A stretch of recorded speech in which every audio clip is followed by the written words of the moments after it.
What's going on, y'all? It's your boy Cool Colas here, and you are now tuning into a new video on my channel. For today's topic, we're going to be talking about y'all's girl, Jess Hilarious, and her ongoing beef with the Breakfast Club over her job. So let's get into it. Before I get started, I just want to say this. I don't really have any real stake in the game. And what I mean by that is I'm not really invested in the Breakfast Club whatsoever. I don't watch it, or at least I don't watch it anymore. And I really don't have any opinions one way or another when it comes to, my investment into watching this radio show or this YouTube show. My personal opinion, I have no type of bias and no type of sway one way or another when it comes to Charlamagne the God, DJ Envy, Jess Hilarious, or this Lauren chick who they're also talking about as well too. So that's the first disclaimer that I want to give. The second disclaimer that I want to give too is everything that I'm about to break down is given the assumption that this is not a publicity stunt, because my mind first went to the idea that this is a publicity stunt to get you to pay attention to what's going on with the Breakfast Club and giving them attention. Because whether you get good news or whether you get bad news and you put it out there, it's all good news because it gives you press, it gives you attention, and it puts eyes on what you were doing. So given that we're assuming that this is not a thing, let's break it down, assuming that this is actually real. I'm going to give you all a brief summary of what happened in case you're not aware of what went down in this situation. But basically, Jess Hilarious went onto social media, specifically Instagram, I believe it was, and she did a video where she ranted about how she took this maternity leave while she was working at the Breakfast Club, and she started working there in 2024. And she had this woman, which is Lauren, replace her for the time being. And then when she came back, the idea was that she was supposed to take her place back.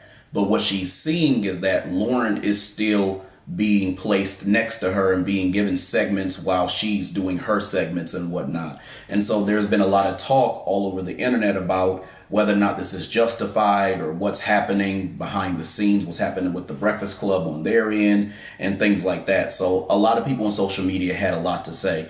And Jess Hilarious was commenting on the things that were said by those on social media who were commenting on this situation. And then I think a little bit of what Corey Holcomb was saying was also part of, what she was addressing.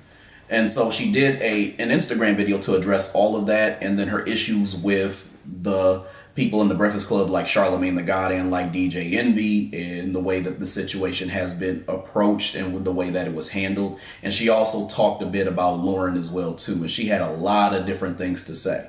And then what happened later was when she finally got back to the Breakfast Club, because keep in mind, when she did this live video, there were a lot of us who were perceiving this as, well, this is a thing where the Breakfast Club had already fired her and she was just going to tell us, or they were preparing to fire her and this was her just lashing out for the final time. Like this was like this is my way of saying I quit, So that's kind of the impression that a lot of us had gotten when she first made this video.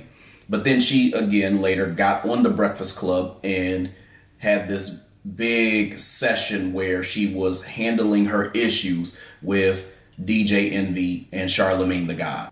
Now, one of the reasons why I said that this comes off like a publicity stunt from the get-go was because it's strange to me that she would create a video that came off like she was either about to be fired or was going to quit, but then ends up on the Breakfast Club talking about her issues and then airing them out for the world to see. Something about that felt very controlled, opposition-y, without there being any real type of adversary that's being tackled. So I say all this to say I think it's a publicity stunt because of the fact that there was no other objective in this message being broadcasted besides the idea of being able to reel people into the drama. Now, with that said, she had a conversation with Charlemagne the God, DJ Envy, and Lauren to a certain extent as well too. And she aired out a lot of her grievances and things like that that were going on and how she felt. And then they responded as well too. DJ Envy's thing was, well, what was it that we did where we did not have your back? And then she started talking about social media. So they went into the whole thing about,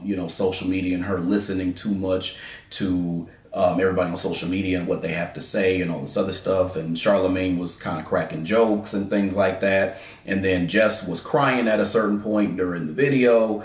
And then, she was talking about her issues and how she was under the impression that the person that she chose to replace her for the time being was going to go back and do her normal routine. But it seems or feels to her like she is being replaced. So that's the gist of what happened with this conversation. Now, I'm leaving a lot of parts out because y'all can go watch the video for yourself. But I also want to get to my take on this whole thing for those of you all who actually know what happened. My opinion on all of this is that everyone was a little bit wrong and everyone was a little bit right, with the exception of Lauren, and we're going to take her totally out of the equation for the sake of this breakdown. So the first thing that I want to bring up here is when it comes to Jess Hilarious, one of the things that we have to go back and look at is the work environment and how that operates just nationally, right?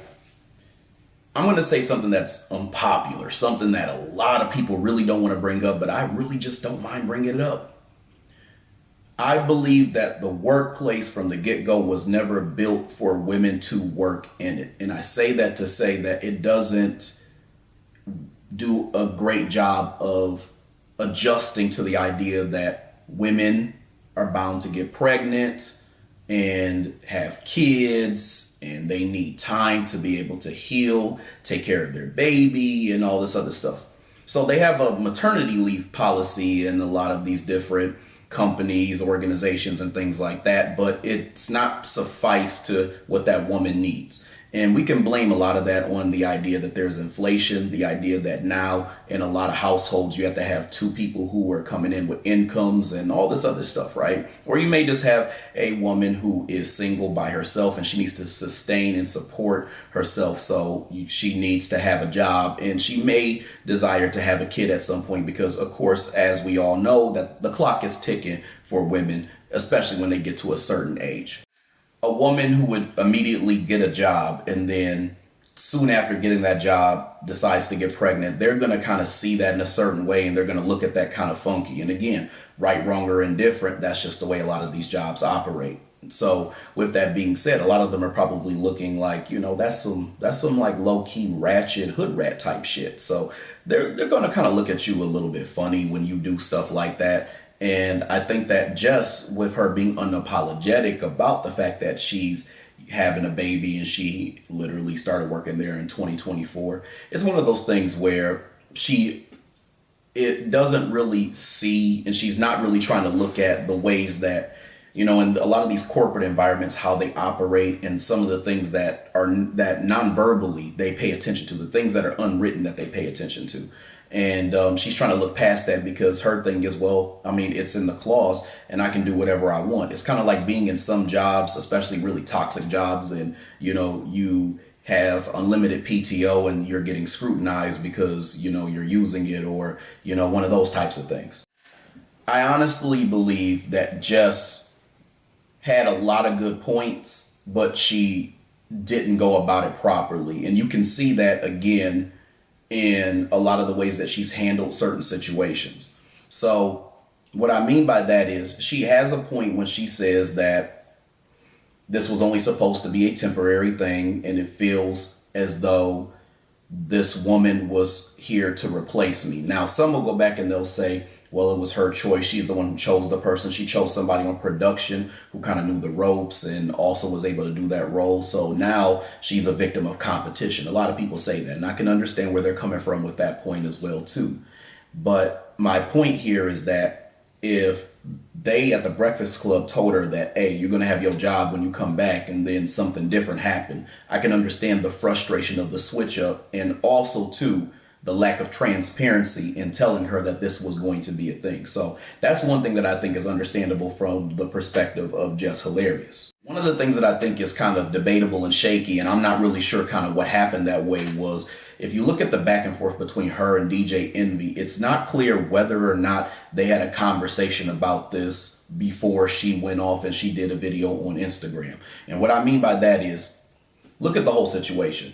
She told Envy that they didn't have her back. And then that's when it turned into a big thing of, her being criticized on social media. And then there were certain things that were being brought up on social media, as she alluded to, that she agreed with and she wasn't really cool with, such as like what looked like the low-key replacement of her via Lauren, who was taking over for her while she was on maternity leave. And then Envy said that, we could have these types of conversations, but you didn't have to go on social media and do A, B, C, or D. And I thought, and y'all can correct me if I'm wrong, I thought during that conversation, Jess had said something to the effect of, well, we've had many conversations about this. My point here is that part is not really clear to me, but I will say this. If they did not have a conversation, Jess was totally out of order in the way that she handled it on social media. If they did have a conversation, then the Breakfast Club has more fault than what they're leading on, but we can still say that this is probably not the best move for Jess, even if she's in the right in that situation. Look at it from this standpoint. Why would you go out and air out your dirty laundry, the toxicity in your work environment on social media while you still work there? That's ridiculous. And a lot of people are just not feeling it. Now, there's some people who are going on and they're saying that this is unprofessional and things like that. I kind of feel in the middle about that, because my feeling is if she works there, it's only ridiculous from a strategic standpoint. Like, why would you sabotage yourself by, going on social media and dogging your job when you're also representing that company? But if she did not work there, then I wouldn't see any problem with what she's doing, because all she's doing is drawing attention. And you know how our world is. You can be the smartest person. You can be the most educated person. You can be the most well-read person. It doesn't really matter, because if you don't know the right people who can pay attention to what you're doing and help you to get opportunities that you can use to excel, then you are not going to go anywhere. And sometimes these types of things lead to other opportunities. So let's be real. In some cases, this is actually needed. But again, in Jess's situation, she's not working there. So it didn't make any sense for her to do that from that regard. I do also think that she was being gaslit when she was talking, especially by Charlamagne the God, because as she was saying something, Charlamagne was in there making jokes and saying certain things, and then going back to, well, don't listen to them online. I told you, never listen to the people online. You got to ignore them and whatnot. So he was kind of gaslighting her to try to make it seem like, these criticisms that she's bringing up were not happening. So what that tells you is that there's probably a history within that company of gaslighting to a certain extent when certain issues are being brought up. Again, we're taking this from the lens of assuming that this is not a publicity stunt. So I want y'all to keep that in mind as you're listening to me. But I'm saying all this to say that would show a pattern that this is probably how he would operate all the time.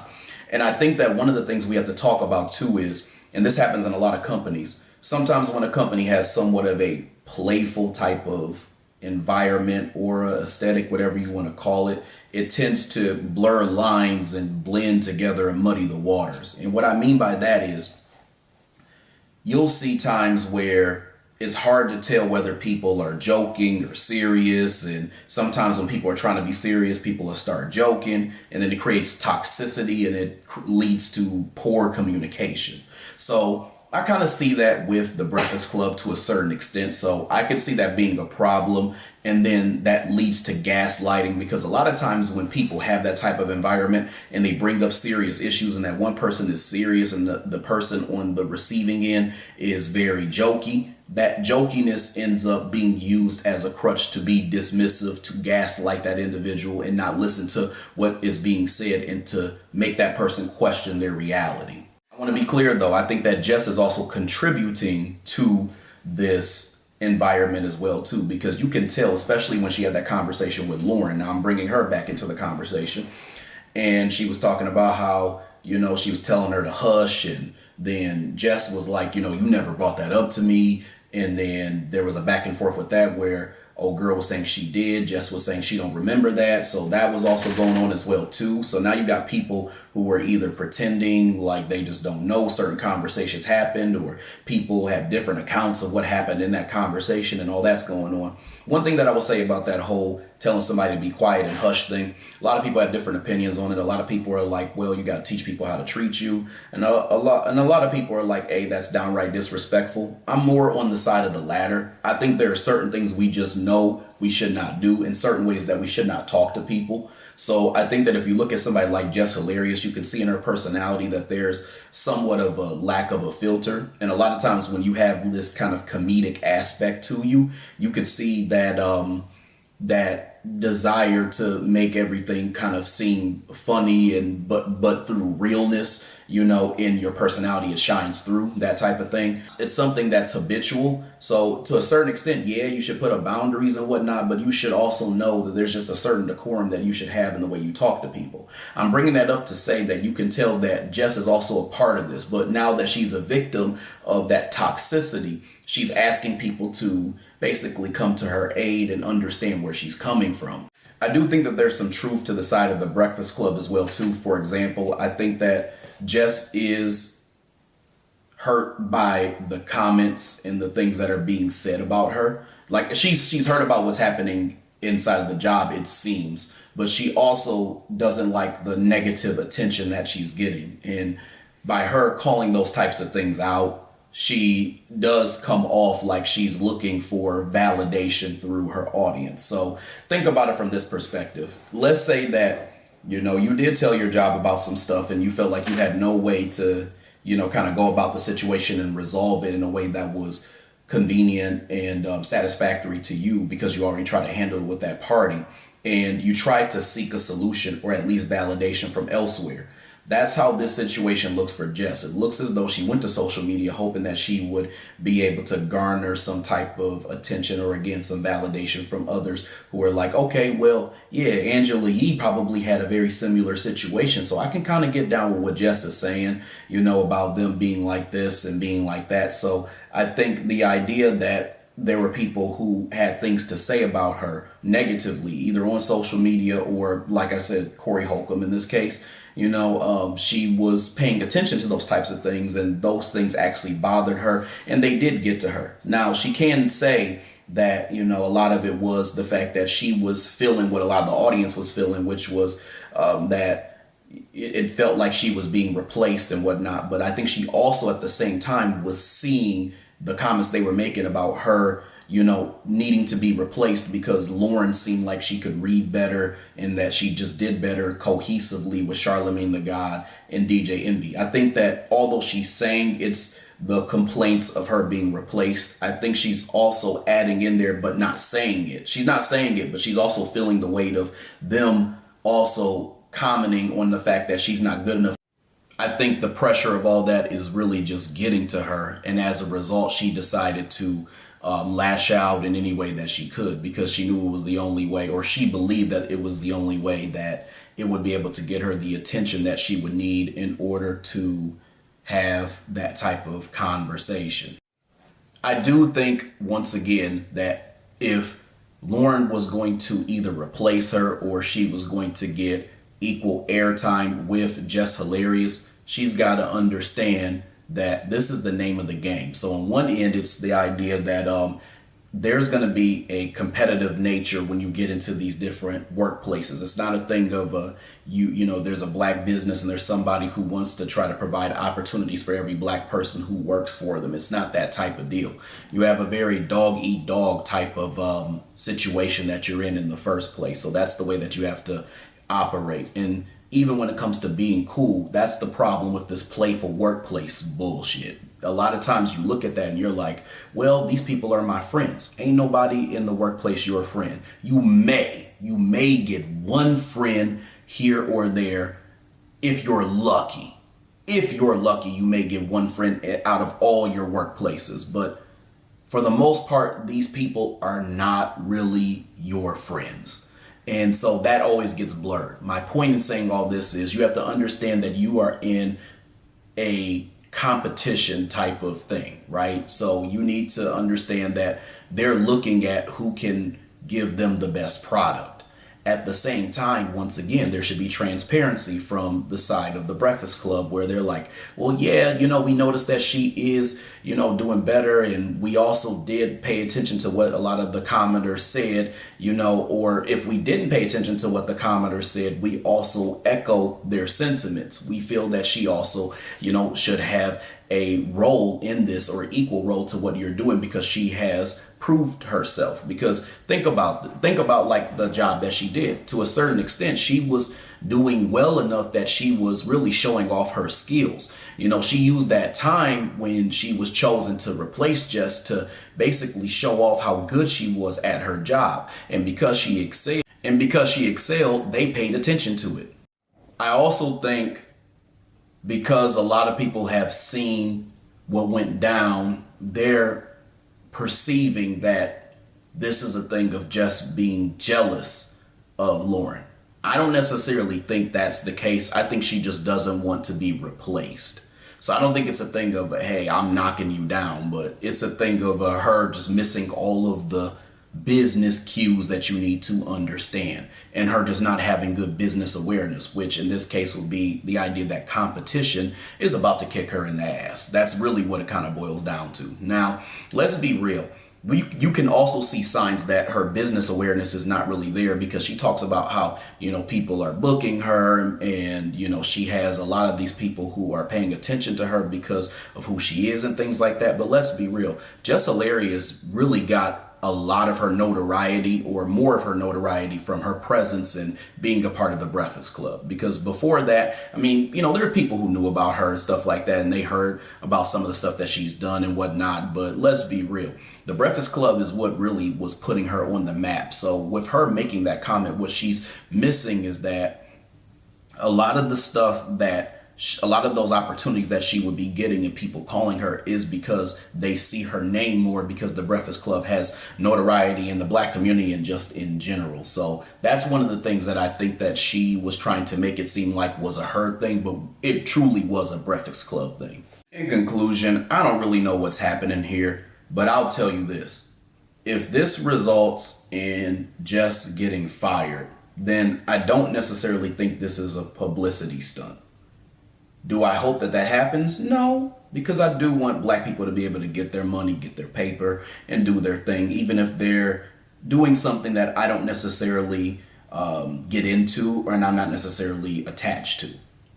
But if she keeps her job, everything's cool, everything's good, everything's gravy. My attention and publicity and everything else, clout radar, is just going to go off. The sirens are just going to sound the hell off, because it would be weird. Because any other time, if this was a real job and you went and you aired your grievances, unless this was some special situation or you really had some real notoriety up at that job, they're probably going to start setting some shit up to try to get you up out the paint. Let's just be real. All right, y'all. Hope you all enjoyed this video. I hope you enjoyed my take on this situation. If you like this video, I'd love it if you liked it, subscribed, shared this video, and also hit the bell icon so you get notifications for whenever I come out with new content on this channel. Other than that, I'll talk to y'all later. Peace out.